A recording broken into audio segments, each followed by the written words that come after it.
On poursuit nos rencontres de ce matin. On est en compagnie d'un intervenant culturel régional d'assez grande importance. On le voit un peu partout, impliqué dans plusieurs sphères différentes.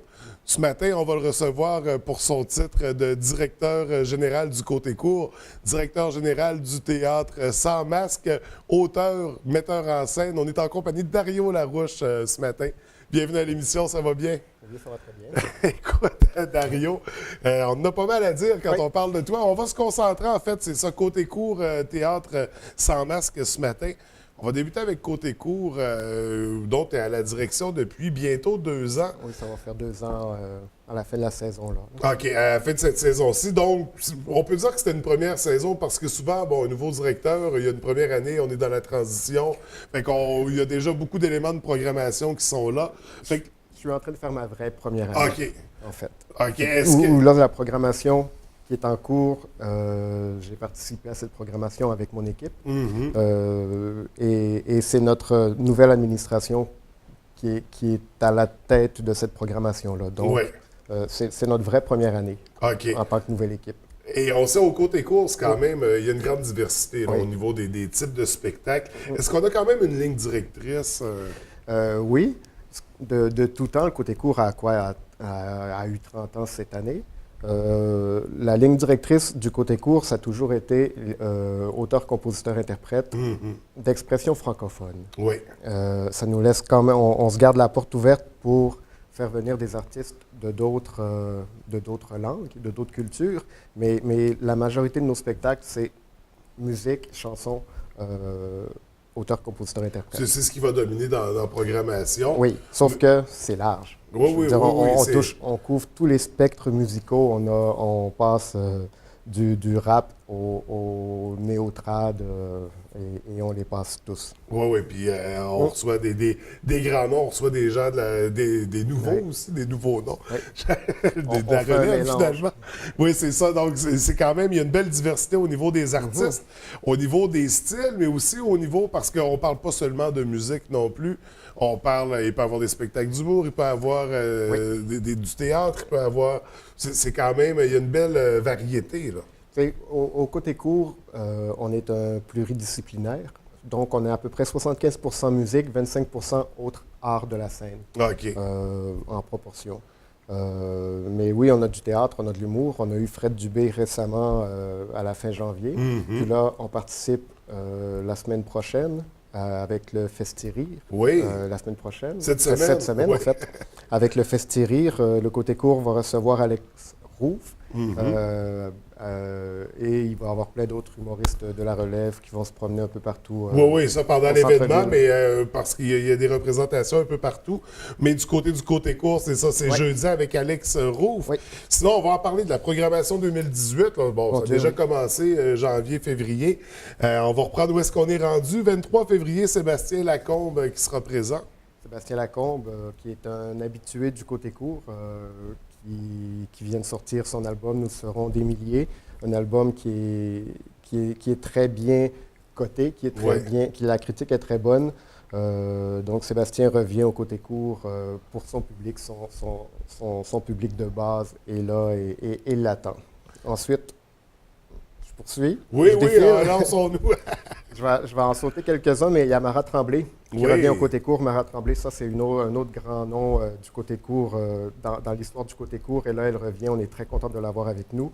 Dumas, qui c'est malheureusement complet le 9 mars chez nous. Ouais. Sinon, il y a Philippe Braque. Philippe Braque qui a sorti son album Le silence des troupeaux, un album qui fait beaucoup de bruit, qui est réputé pour être un des très, très gros albums qui est sorti cette année. Oui.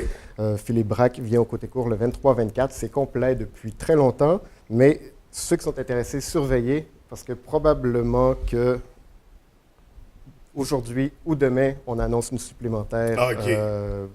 le 22 mars. Mais c'est un phénomène en soi. Ouais, c'est Philippe un phénomène. Braque, depuis le premier album. Ben, cette année, dans notre programmation, on a beaucoup de phénomènes. Il y a Philippe Ouais. Braque qui est comme ça. Il y a Émile Bilodeau, qu'on a reçu en septembre. Mais devant la demande qu'il y avait, on a ajouté une supplémentaire en mai, le 3 mai, qui s'est remplie en le temps de le dire. Fait qu'on a refait une supplémentaire le 4 mai qui se remplit aussi. On a eu Tire le Coyote la semaine dernière. Oui. Tire le Coyote, on a rempli 2 soirs en ligne. Puis encore là, il y a tellement de demandes qu'on annonce des supplémentaires pour l'automne aussi. Donc, ça va bien là, au niveau de la très bien. programmation, des spectacles qui sont bien fréquentés. Sinon, le gros spectacle que les gens doivent acheter leur billet parce que ça part très vite, c'est Galaxy. OK. Ils viennent juste de sortir un album. Et les 25-26 mai, ils sont de passage au côté court. Ils commencent leur tournée avec nous. Donc, c'est le temps d'acheter. Les gros coups du côté musique, disons, mais au travers de tout ça dans la programmation, comme on dit, il y a une grande variété. On a beaucoup d'artistes à découvrir, en fait, des nouveaux noms. Est-ce qu'il y en a dont ça va être le premier passage pour la prochaine année?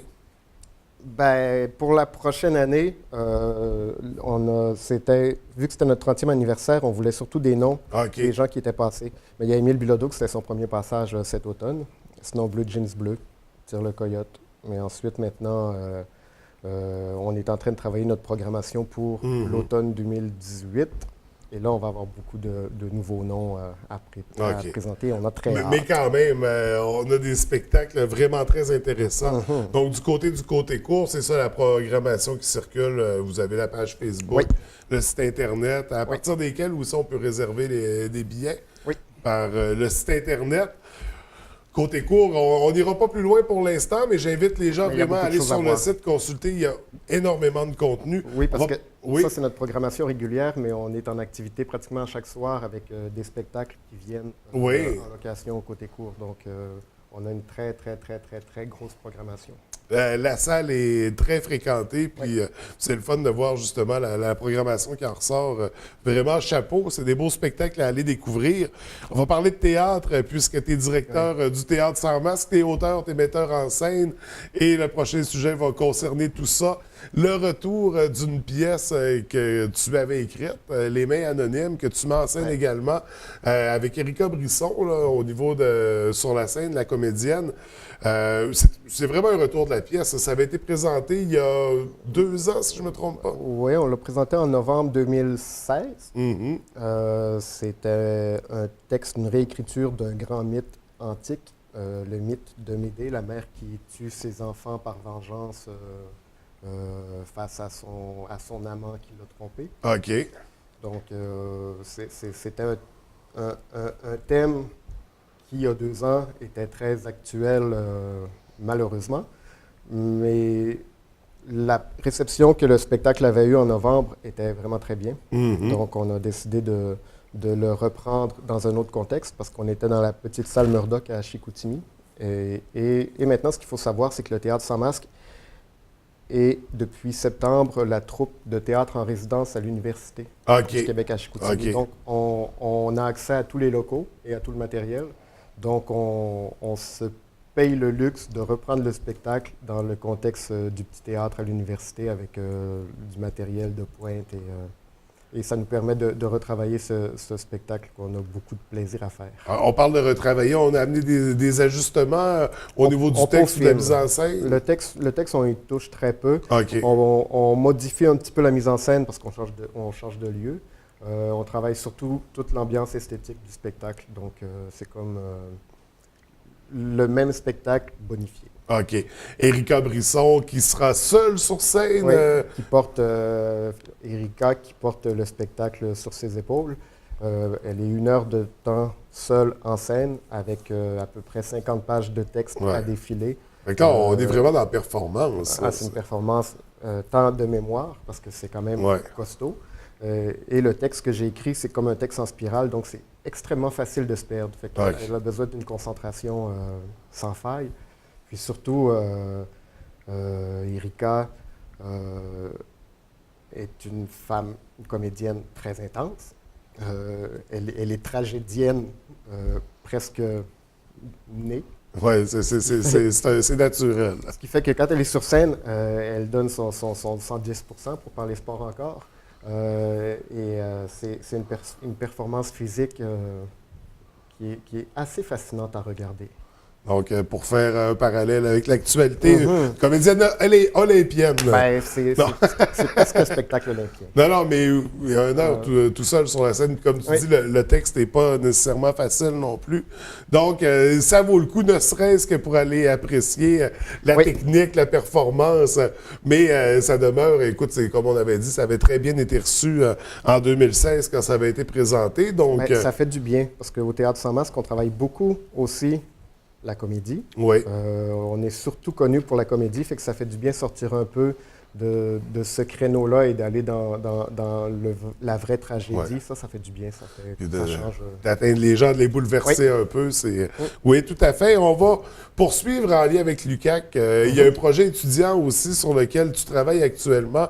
De quoi il s'agit exactement? En fait, je suis chargé de cours à l'université, aussi dans mes temps libres. Si on peut le dire. Parce qu'il reste du temps libre. Parce qu'il en reste toujours quand on est occupé.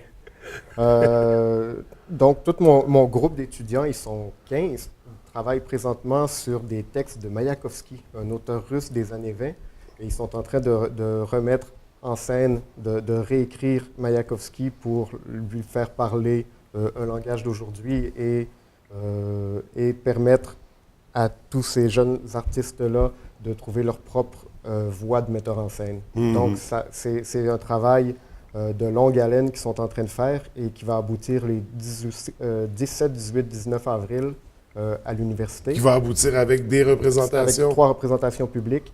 Et c'est là qu'on peut voir le travail des nouveaux artistes en théâtre qui s'en viennent dans la région et qui, on espère, s'installeront avec nous et travailleront. Nos futurs Dario Larouche. Oui, on a de la place. C'est bon. Écoute, on va surveiller ça de très près également. On aura peut-être l'occasion d'en reparler. Mais pour le moment, on a beaucoup de spectacles à aller voir du côté court. Oui. On a les mains anonymes qui sont pour les représentations sont pour quelle date? 21, 22, 23, 24. On commence mercredi cette semaine. Sinon, surveillez aussi les activités du Théâtre sans masque parce qu'on revient avec Théâtre d'été. Oui. Qui va se faire à la Pulperie. Où on revient à un grand classique du théâtre québécois, Appelez-moi Stéphane, de Claude Meunier, Louis Sayat. Oui. Ça promet une très belle distribution, mais je reviendrai en parler. Oui, tout à fait. Écoute, on va surveiller ça, c'est certain. Dario, merci beaucoup. Toujours un plaisir de te recevoir. Merci. Félicitations pour la prog du côté court, pour le retour des mains anonymes, puis on se reverra pour parler des autres dossiers qu'on a abordés. Merci beaucoup. Merci, bonne journée.